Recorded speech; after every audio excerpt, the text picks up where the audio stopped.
As the Scotsman reports, while pupil numbers in Scottish schools rise, the amount of spending falls. All in all, education spending has decreased by 10% in Scotland.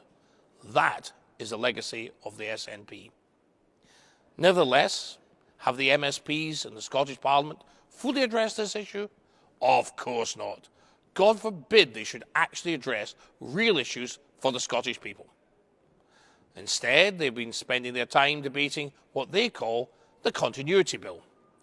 In reality, this bill is yet another example of the Scottish Parliament refusing to accept the result of a UK-wide referendum to leave the EU. The bill, which was passed by 95 votes to 32 in the Scottish Parliament, is an alternative Brexit bill, specifically designed to undermine the UK's position during the negotiations.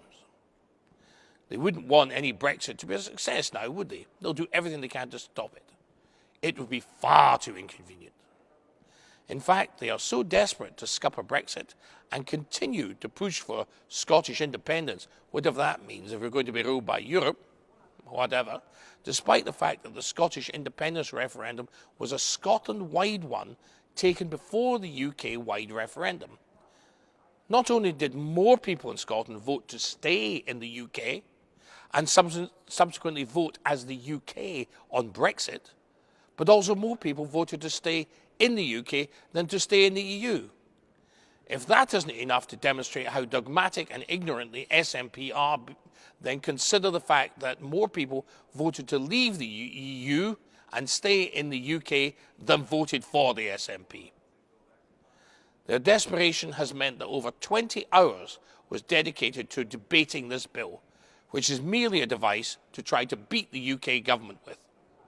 Instead of uniting to deliver the result of a democratic referendum, the SNP would prefer to use the underhand method of deliberately damaging the outcome for both Scotland and the UK just to try to score a point and to orchestrate an environment for them to advance their dying cause.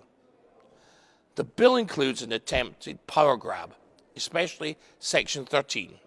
It shows that the SNP's position comes from stubborn political posturing and not from any genuine concern for the people of Scotland.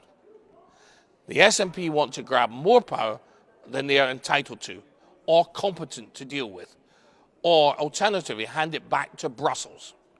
Anything but Westminster.